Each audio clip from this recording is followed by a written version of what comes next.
Agora pela manhã eu gostaria de falar a respeito de como ter paz no coração,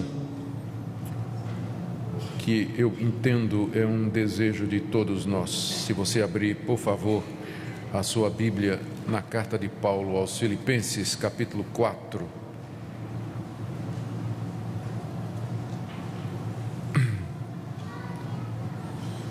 Nós vamos ler do verso 1 até o verso 9.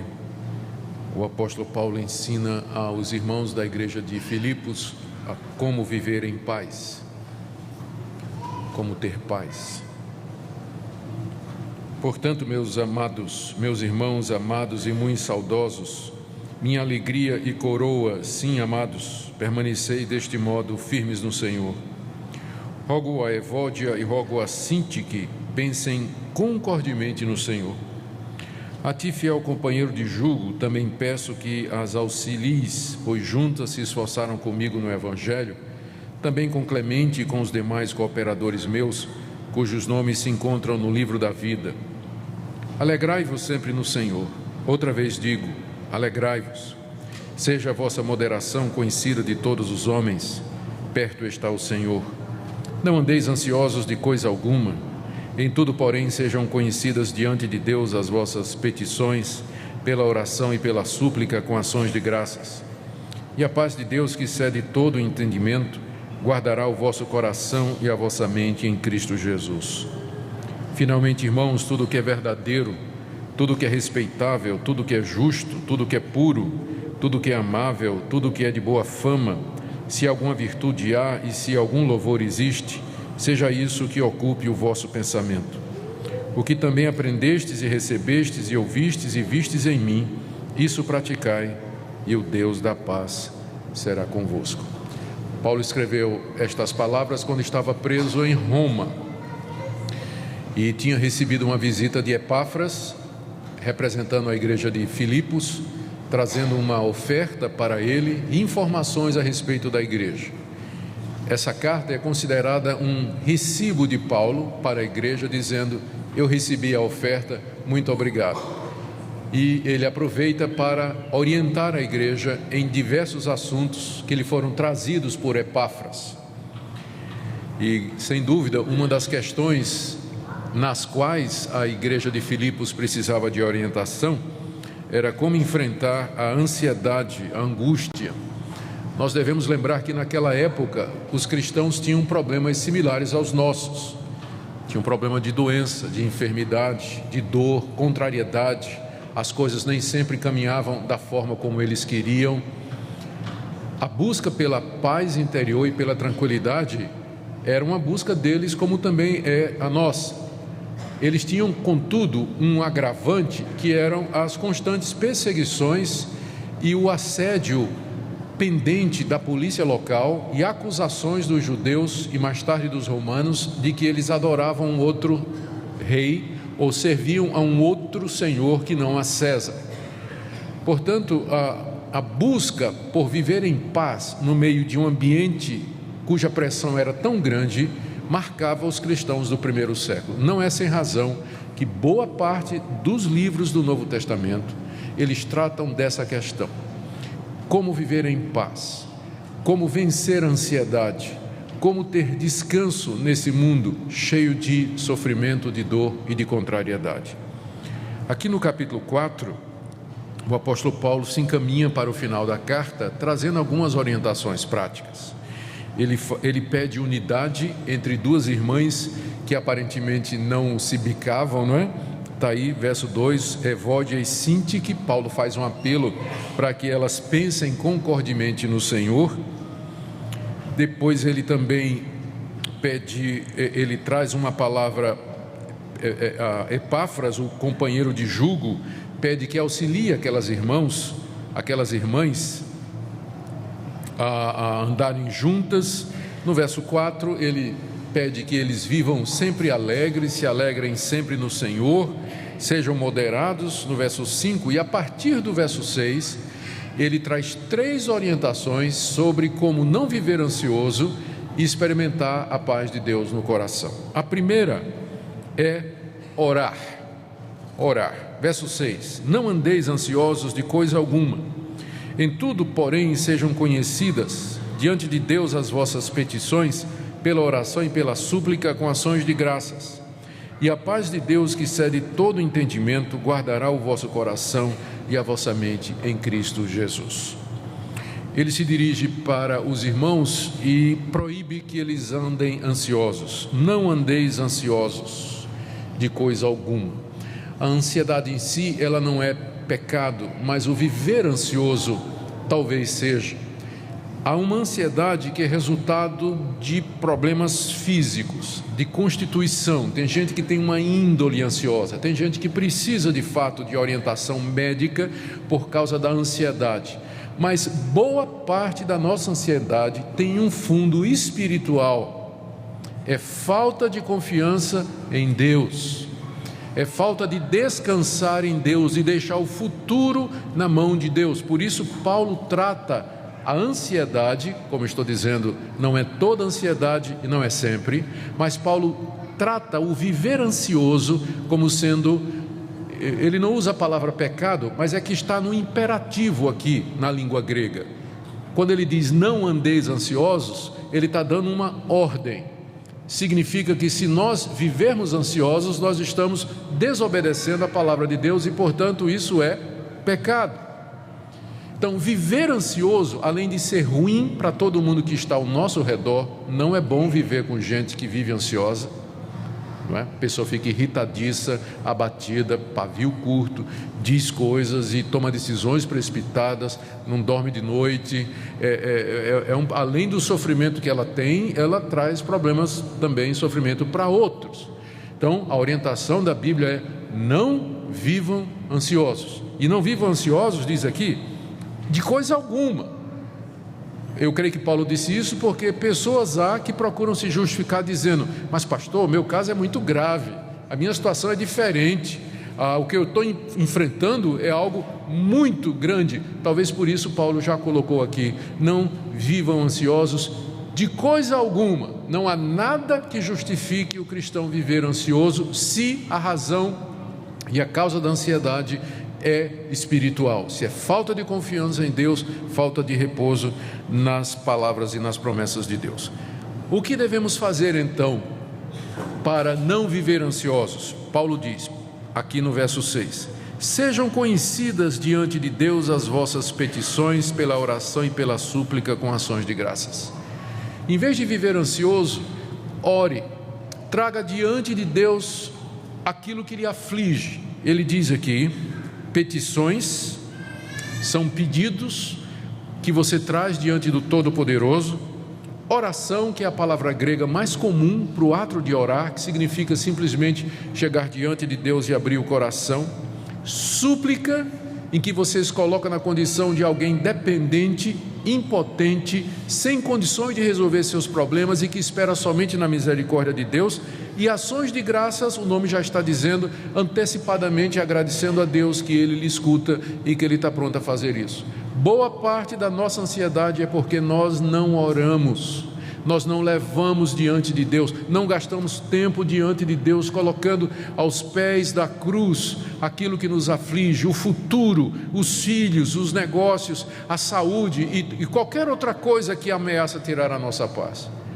Então, primeira orientação de Paulo: para não vivermos ansiosos, ore, busque a Deus, gaste tempo com Ele, faça conhecida diante de Deus. Não é que Deus não conheça, mas Ele quer que você venha para Ele e diga o que é que lhe aflige. Segunda orientação, a promessa, aliás, ainda dentro do primeiro ponto, olha a promessa que ele faz no verso 7: e a paz de Deus, que excede todo entendimento, guardará o vosso coração e a vossa mente em Cristo Jesus. Primeiro vamos entender o que é que significa a paz de Deus. A paz de Deus aqui é diferente da paz com Deus. A paz com Deus, ela não é resultado da minha oração, é o resultado de que Deus não está mais em guerra comigo. Justificados pela fé, temos paz com Deus. Paz com Deus é o estado de justificação, em que Deus não me considera mais culpado, Ele já justificou-me de todos os meus pecados, Ele me considera justo em Cristo Jesus. Deus não está em guerra comigo, não é uma questão de sentimento. O meu coração pode estar muito aflito, mas eu não perco a paz com Deus. Meu relacionamento com Ele é de paz. Mas a paz de Deus é um sentimento, é a emoção, é você sentir-se bem, é você sentir essa paz com Deus, tranquilidade no seu coração. O que Paulo está prometendo aqui é a paz de Deus, é a sensação de calmaria no coração, de tranquilidade, mesmo que a tempestade esteja batendo lá fora. Ele promete que a paz de Deus, como um guarda armado, essa expressão guardará é tirada do vocabulário militar. Imagine aqui a paz de Deus como um guarda armado, um soldado completamente equipado, montando guarda à entrada da sua mente e do seu coração, para não deixar passar nenhuma ansiedade. Porque é isso que ele está dizendo, olha, a paz de Deus vai guardar o seu coração e a sua mente. A paz de Deus vai ficar como um guarda armado na porta do seu coração e da sua mente, para não deixar entrar preocupação nenhuma. E ele diz que essa paz excede todo entendimento. Gente, que coisa maravilhosa, todo mundo quer isso, né? A paz de Deus guardando a minha mente e o meu coração, quando as coisas estão ruins lá fora, quando eu estou passando uma série de problemas, aquela tranquilidade interior, aquela sensação de paz e descanso em Deus, mesmo quando tudo está indo errado. Então a primeira coisa que você tem que fazer é orar, fazer conhecida as suas aflições, a sua angústia, a sua dor diante de Deus. Segunda orientação que ele dá aqui, você tem que praticar o que é certo. Aliás, você tem que meditar no que é certo. Verso 8.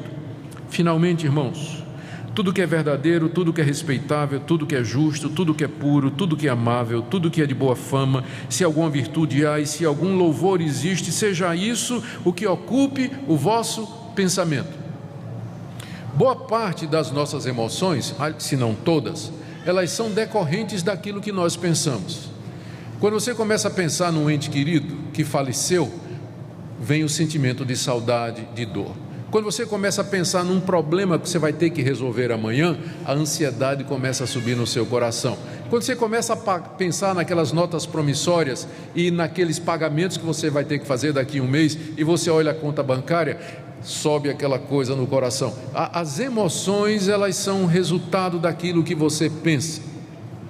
Se você ocupa a sua cabeça, se você ocupa o seu coração com as angústias dessa vida, se você ocupa o seu coração com aquilo que não edifica, se sua mente está trabalhando o tempo todo com estas coisas, nunca que você vai experimentar a paz de Deus no seu coração.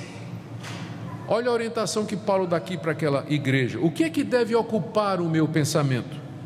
O que é verdadeiro, o que é respeitável, o que é justo, o que é puro, o que é amável, o que é de boa fama, se alguma virtude há e se algum louvor existe. Eu não estou defendendo aqui pensamento positivo, mas eu estou dizendo que Deus nos fez assim.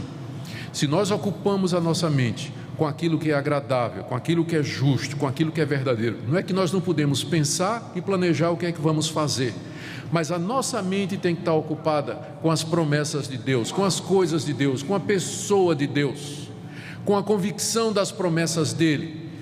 Para você fazer com que a sua mente esteja no lugar certo, há uma série de coisas que você pode fazer em termos práticos.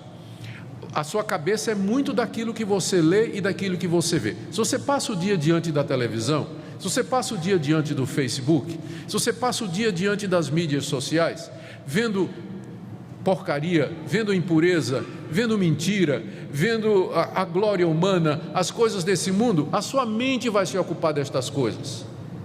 Mas se você coloca na sua cabeça a palavra de Deus, leitura de bons livros, ouvir coisas boas, boas pregações, se você alimenta a sua mente com aquilo que vem de Deus, a paz de Deus vai encher o seu coração. Mas se você passa o dia enchendo a sua mente com aquilo que não edifica, aquilo que não contribui, com aquilo que é contrário à palavra de Deus, não é à toa que você vive angustiado. Não é à toa que você não tem paz, que o seu coração é um turbilhão o tempo todo. Quer ter paz com Deus? Primeiro, ore. Segundo, pense, encha sua mente, ocupe a sua mente com aquelas coisas que de fato edificam e vêm da palavra de Deus. Encha sua mente e o seu coração com pensamentos a respeito de Deus, do seu Filho Jesus Cristo, das suas promessas maravilhosas. Seja isso, final do verso 8, que ocupe o vosso pensamento. Mas há uma terceira coisa que Paulo diz aqui, se a gente quer ter paz, é que nós temos que praticar aquilo que é correto. Orar, pensar, praticar. Verso 8: o que também aprendestes e recebestes e ouvistes e vistes em mim, isso praticai. Olha a promessa: e o Deus da paz será convosco. Aqui ele fecha. Ele começou no verso 6, dizendo: a paz de Deus vai ser com vocês, e ele termina no verso 9 dizendo: o Deus da paz vai ser com vocês. O Deus da paz é o Deus que me dá a paz, é o Deus que faz com que eu experimente essa paz, não somente essa paz com Ele, mas a paz dele no coração. É uma paz sobrenatural, ela não é dada por meios humanos. Embora Deus empregue os meios naturais para nos dar tranquilidade, mas essa paz no coração, ela é dada pelo Espírito Santo, que habita em nós. O fruto do Espírito é paz, está lá em Gálatas capítulo 5. Ele que opera essa tranquilidade no nosso coração. Deus, contudo, coloca como condição que você pratique aquilo que você aprendeu, recebeu, ouviu e viu no apóstolo Paulo. Olha o que Paulo está dizendo para a igreja: irmãos, quando eu estive aí no meio de vocês, vocês viram o que eu fiz, vocês ouviram o que eu disse, vocês receberam o que eu ensinei e vocês aprenderam tudo aquilo que eu transmiti. Façam isso, pratiquem estas coisas, e o Deus da paz será com vocês. A razão pela qual muitos crentes vivem ansiosos é que eles não praticam a palavra de Deus. Eles sabem de cor e salteado o beabá evangélico, mas eles não colocam em prática. Eles sabem que determinadas coisas não devem ser feitas, fazem a si mesmo. Sabem que algumas coisas precisam ser feitas, por exemplo, perdoar, esquecer, dar a segunda face, amar ao próximo como a si mesmo, amar a sua esposa como você ama a si mesmo, se submeter ao seu marido como você se submete a Cristo, ser obediente às autoridades superiores. A Bíblia está cheia de orientações para nós. Então, na hora que você desobedece a Deus, o Espírito Santo se entristece e a paz de Deus, o Deus da paz, já não é mais com você. Se nós queremos viver em paz, temos que orar, encher a cabeça com aquilo que vem de Deus e praticar a palavra de Deus, e aí você vai andar em paz. Agora, você não pode esperar viver em paz se você não gasta tempo em oração, se você não enche a sua mente com aquilo que edifica, com a palavra de Deus e com as promessas de Deus, e você não vive de acordo com o Evangelho. A única coisa que vale dar paz é Rivotril mesmo. Não tem outra coisa, vai ter que morrer no Rivotril. Porque a paz que vem, não estou dizendo que está errado, né? Como eu disse, há casos em que a pessoa precisa de ajuda médica, mas eu tenho para mim que tem muito cristão que está tomando isso, ou está usando outros recursos, simplesmente porque eles não aprenderam a ter a paz de Deus através dos meios bíblicos, daquilo que Deus está ensinando. Porque se a gente orar, se a gente meditar nas coisas de Deus, e se a gente andar de acordo com Deus, a promessa é muito clara: o Deus da paz será conosco, a paz de Deus vai encher o nosso coração, é uma paz que excede todo entendimento. Como é que está você nessa manhã? Como é que tem sido a sua vida como cristão? A paz de Deus no coração, embora seja um sentimento e é um pouco subjetivo, mas ele acaba funcionando como um bom indicador da saúde espiritual das pessoas e do relacionamento delas com Deus. Nós deveríamos ser honestos e sinceros e perguntar a Deus: por que é que a gente não consegue viver em paz? Por que é que a gente vive num constante estado de ansiedade? Num constante estado de ansiedade. A palavra de Deus nos ensina que Deus, Ele está disposto a nos fazer experimentar aqui e agora o shalom, a paz que Ele prometeu ao seu povo. Queira Deus, nessa manhã, nos instruir, irmãos, e conduzir o nosso coração e a nossa mente à pessoa de Cristo, o príncipe da paz, e que em comunhão com Ele nós possamos desfrutar essa paz no meio de todas as nossas angústias e ansiedades. Amém.